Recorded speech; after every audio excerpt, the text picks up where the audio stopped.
Assalamualaikum warahmatullahi wabarakatuh. Alhamdulillah. Alhamdulillahilladzi hadana li hadza wa ma kunna linahtadiya laula an hadanallah. Asyhadu an la ilaha illallah wa asyhadu anna sayyidana wa nabiyyana Muhammadan abduhu wa rasuluh la nabiyya ba'dah. Qala ta'ala fil Qur'anil Karim, in ahsantum ahsantum li anfusikum. Wa Rasulullah sallallahu alaihi wasallam khairun nas anfa'uhum linnas. Sahabat, kerabat, dan teman-teman sekalian yang dimuliakan Allah, bersyukur kita panjatkan kehadirat Allah, bersolawat kepada baginda Rasul Nabi kita Muhammad sallallahu alaihi wasallam. Mudah-mudahan kita selalu dalam kapabilitas perlindungan dari Allah Subhanahu wa taala. Di bulan Syawal ini kita bermunajat kepada Allah agar betul-betul terhindari dari kondisi COVID-19 yang masih berada di lingkungan kita. Tema hari ini adalah mengkalkulasikan kata-kata ber dalam manusia. Ya, ber ini cukup banyak. Ya, ada beriman, ada berideologi, ada bernegara, ada beragama dan lain sebagainya. Bisa juga dalam kapasitas bertani.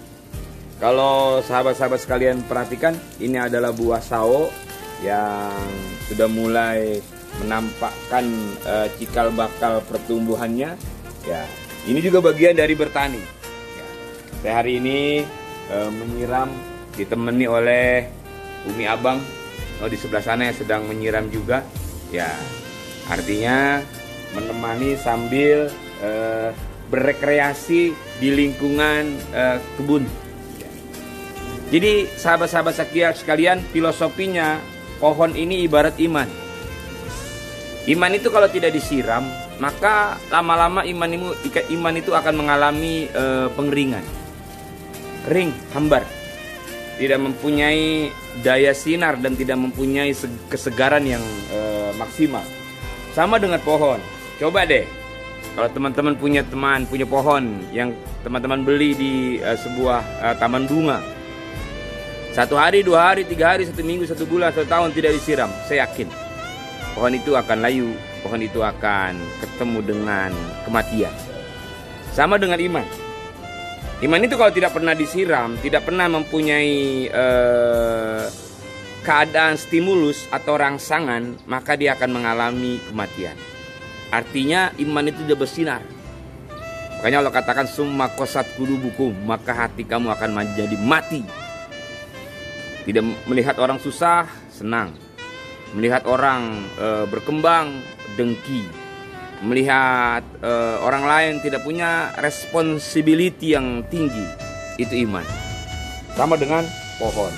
Jadi saya mengambil filosofi seperti ini. Pohon sawo ini dulu datang bersama-sama kami tidak begitu banyak buahnya. Tapi sekarang alhamdulillah, ya. Mudah-mudahan nanti kita bisa menikmatinya. Sama pohon mangga yang kemarin yang sedang mulai bertunas. Mudah-mudahan dia bertaruh nanti. Kalau kata pemangku tanaman Bang Ea, sahabat saya itu sebulan lagi juga insya Allah akan mulai berpentil. Berarti kalau sebulan lagi akan berpentil, 2 bulan lagi juga akan mendapatkan hasil. Jadi itulah hidup. Ber itu sangat mempunyai satu keadaan yang sangat penting. Ya, ada bertani, ada beriman, ada juga bernegara, dan juga yang paling penting yang berikutnya itu berideologi. Sekarang saya lihat perkembangan ideologi bangsa kita sedang mengalami percobaan. Hati-hati sahabat-sahabat sekalian. Ya, saya punya buku kecil tapi saya senang sekali buku ini. Walaupun kecil tapi isinya luar biasa. Ya, ini buku Pendidikan Kewarganegaraan Profesor Dr. Haji Kailan MS. Di dalam buku ini sungguh sangat luar biasa. Pemahaman-pemahaman dan pembelajaran-pembelajaran terhadap ideologi bernegara, ideologi beragama itu bagian yang sangat penting. Yang sekarang sedang naik ke permukaan adalah bagaimana salah satu ideologi yang ingin memunculkan kembali di lingkungan kebangsaan kita. Apa itu? Ideologi komunis. Kalau saya baca dan beberapa referensi itu yang dibawa oleh Karl Marx, itu dia berafiliasi kepada ateis. Ateis itu adalah satu pemahaman yang tidak mengadopsi adanya unsur Tuhan. Nah, coba kita perhatikan. Satu pemahaman yang tidak mengadopsi adanya unsur Tuhan. Wah, luar biasa, berbahaya sekali dalam konteks berbangsa dan bernegara kita yang berideologi Pancasila. Coba kita bayangkan, negara kita nanti kalau memang mereka itu muncul kembali dan mempunyai satu kekuasaan, akan terjadi satu gejolak yang sangat luar biasa. Makanya komunis itu kita bersyukur kepada Presiden Soeharto. Beliau secara perlahan-lahan sudah mampu meminimalisir perkembangan pemahaman komunis ini. Kenapa? Karena bangsa kita cikal bakalnya adalah berideologi Pancasila, atau ideologi yang mengadopsi unsur Tuhan. Ini paling penting. Makanya ini dalam konteks kehidupan itu sangat penting. Artinya bahwa kita harus bisa juga bertani, bisa juga bernegara, bisa juga beragama, bisa juga berideologi. Karena ideologi itu menghantarkan kesuksesan manusia, sahabat-sahabat sekalian. Hati-hati dengan ideologi Pancasila yang sedang dirongrong oleh ideologi PKI. Yang kita dalam sejarah kita tidak bisa lupakan. 48 beliau berontak, 65 beliau berontak. Ulama-ulama dan tokoh-tokoh kita mengalami satu keadaan yang sangat menyedihkan. Ini konteks sejarah yang tidak bisa kita buang, konteks sejarah yang tidak bisa kita lupakan. Makanya perlahan-lahan saya sebagai generasi muda bangsa ini merasa khawatir kalau nanti ideologi itu mengalami pertumbuhan dan ideologi Pancasila yang sekarang dijadikan sebagai asas negara kita mengalami perubahan yang tidak mengarah kepada kebaikan.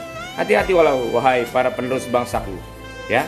Makanya kemarin saya ada sedikit komen di dalam salah satu status Facebook seseorang. Saya katakan bahwa wahai para pendiri dan tokoh-tokoh nasional, mari bergerak, mari satukan warga bangsa untuk sama-sama menghadang daripada pertumbuhan ideologi ini. Artinya kalau memang tidak dihadang, nanti berbenturan dengan pemahaman ideologi Pancasila yang di dalam Pancasila itu memang mengadopsi berbagai macam pemikiran beragama. Islam dipersilahkan, Katolik dipersilahkan, Protestan dipersilahkan, Hindu Buddha dipersilahkan. Tapi kalau pemahaman yang tidak mengadopsi unsur Tuhan, berdasarkan konsensus bernegara kita, di negara kita tidak bisa mengalami pertumbuhan dan perkembangan. Jadi singkat dan jelas bahwa dalam kehidupan itu sangat penting, ya. Beragama, bernegara, bertani, dan juga mempunyai berideologi. Kalau bicara bertani, saya ingat Presiden Soeharto. Ingat sahabat-sahabat, tahun 1985 bangsa ini swasembada pangan. Ya, luar biasa. 1985 itu Indonesia swasembada pangan. Siapa yang membawa? Presiden Soeharto. Bukan berarti saya mempunyai sesuatu yang dikatakan mempunyai kelebihan luar biasa. Memang kenyataan demikian. Satu analisa, 1985 swasembada pangan, beras murah, sanda pangan mudah didapat oleh rakyat. Akhirnya rakyat itu memunculkan era kesejahteraan. Namanya kelompok pencapir itu zaman Soeharto luar biasa. Harga barang dan lain sebagainya semuanya itu terakomodir dengan indah. Itu terjadi 1985 swasembada pangan. Metodenya apa? Ketika Soeharto memberdayakan kemampuan sumber daya manusia, yaitu petani. Karena bangsa kita ini bertani dan bertani. Jadi sahabat-sahabat sekalian, mari kita merenung bahwa itu dalam kehidupan kita sangat berbahaya. Bernegara, bertani, berideologi. Hati-hati dengan ideologi yang lain sedang merongrong bangsa kita. Kita khawatir kalau mereka terus diberikan keran untuk masuk secara maksimal, akan terjadi perbenturan yang luar biasa. Saya kemarin lihat sekilas televisi, ada sebuah ideologi yang ingin diakui kembali, maka terjadi kontra, terjadi penolakan. Wajarlah, bangsa kita ini mayoritas Islam dan mengakui unsur Tuhan. Sedangkan ideologi yang satu itu berafiliasi kepada ideologi ateis yang tidak mengadopsi unsur Tuhan. Siapapun akan mengalami penolakan. Karena kenapa? Meninggal dunia, mati karena mempertahankan ideologi keimanan, itu jasadnya dan perjuangannya diganjar sabilillah di hadapan Allah Subhanahu wa taala. Ini mulia. Tapi hati-hati sahabat-sahabat sekalian. Melalui Pendopo Hajat Center, saya mengingatkan, mari kita ekstra hati-hati, ekstra berbuat, terus berkarya dalam berbagai hal. Matahari sudah mulai terbit di Syawal hari yang ketiga. Mudah-mudahan kita selalu dalam ridha Allah Subhanahu wa taala, sambil bersyukur, sambil berbuat. Ingat, fazakir fa inna dzikra tanfa'ul mu'minin. Terus lakukan pengingatan. Pengingatan secara agamis dan pengingatan secara bernegara. Hari ini saya melakukan pengingatan secara bernegara. Sambil kita nyiram, ditemani oleh istri saya, kita sama-sama mengingatkan proses bernegara. Ya, hati-hati. Ideologi kita adalah keyakinan bahwa kita punya Tuhan. Ya, jadi Profesor Kailani itu di dalam bukunya tadi sungguh sangat luar biasa. Bisa kita berpemikiran liberalis, sekularis, dan lain sebagainya. Tapi kalau kita iman kita kuat, kita kompak dan lain sebagainya, para tokoh-tokoh bangsa menjaga bangsa kita dengan baik, saya yakin bangsa ini akan kembali pada kejayaan seperti yang pernah diraih oleh para pendiri-pendiri bangsa kita dulu. Ya, di ASEAN dulu Indonesia sungguh sangat luar biasa. Bagaimana tidak luar biasa? Swasembada pangan. Beras zaman dulu cuma 2.300, itu pun paling mahal dan paling enak dimakan. Tapi sekarang mana ada beras 2.300? Nilai tukar rupiah terhadap dolar masih stabil antara 2.700 sampai 3.000 rupiah. Tapi sekarang siapa yang bisa membeli nilai dolar seperti itu? Jadi efektivitas bernegara, efektivitas beragama, dan efektivitas berideologi sangat penting dalam proses bernegara. Artinya kita merealisasikan sabda Rasul, hubbul watan minal iman. Mencintai negara bagian daripada iman. Karakter bangsa kita adalah bangsa yang bertuhan. Hati-hati, hati-hati, dan hati-hati. Mudah-mudahan para pembesar-pembesar negeri ini sadar dan mempunyai satu pemahaman yang sama, bahwa dulu nenek moyang kita memperjuangkan kemerdekaan untuk meraih kemerdekaan dari bangsa lain yang menjajah bangsa kita. Itu sungguh sangat payah dan sangat luar biasa.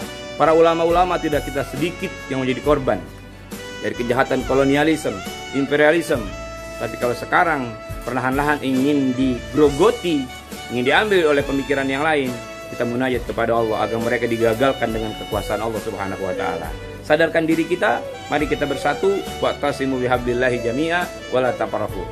Melalui hari yang cerah di 3 Syawal bertepatan dengan tanggal 27 daripada bulan Mei, mudah-mudahan kita diberikan kekuatan oleh Allah Subhanahu wa taala. Dan yang paling penting adalah kita berharap tanggal 4 Juni Pak Anies yang kita cintai menyelesaikan PSBB tahap 3. Ya, artinya kita sudah aman dan kita bisa beraktivitas seperti biasa. Walaupun sifat COVID-19 ini memang tidak akan berakhir. Beberapa analisa seperti itu tetap ada, tapi pandeminya kita bisa kendalikan. Demikian, mudah-mudahan kita diberikan kekuatan oleh Allah Subhanahu wa taala. Yang lagi nyiram, mudah-mudahan terus menyiram. Mudah-mudahan siramannya menjadi luar biasa. Mohon doa dan lain sebagainya agar belimbing-belimbing saya yang sudah mulai dibungkus cepat tumbuh berkembang dan menjadi kita nikmati. Allahumma nas'aluka ridwaka wa jannah wa na'udzubika min sakhatika wa nar. Mudah-mudahan kita diberikan oleh Allah Subhanahu wa taala keberkahan. Terus berbuat, terus berkarya, terus beraktivitas. Inilah aktivitas hidup. Allahumma bihaqil Fatihah bisyiril Fatihah bikaramatil Fatihah bil mu'jizatil Fatihah atina ma ataitaka min ibadikas salihin. Bifadlik, mohon maaf yang sebesar-besarnya, yang baik pasti dari Allah, yang kurang sempurna karena kebodohan kami. Demikian, Allahumma afiq, assalamualaikum warahmatullahi wabarakatuh.